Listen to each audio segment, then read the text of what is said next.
லட்சியம் இல்லை மண்ணை சேர்ந்த பின்னே அதன் சேவை தொடங்குமடி உன்னை காணும் முன்னே என் உலகம் தொடங்கவில்லை உன்னை கண்ட பின்னே என் உலகம் இயங்குதடி வானத்தில் ஏறியே மின்னல் பிடிக்கிறவன்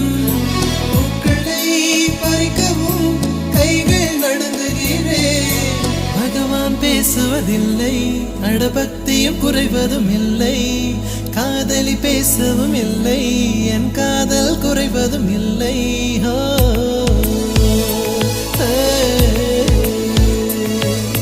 மெல்லினமே மெல்லினமே நெஞ்சில் மெல்லிய காதல் பூக்கும் என் காதல் ஒன்றே மிக உயர்ந்ததடி அதை வானம் அண்ணாந்து பார்க்கும் நான் தூர தெரியும் வானம் நீ துப்பட்டாவில் இழுத்தாய் என் 25 வயதை ஒரு நொடிக்குள் எப்படி அடைத்தாய்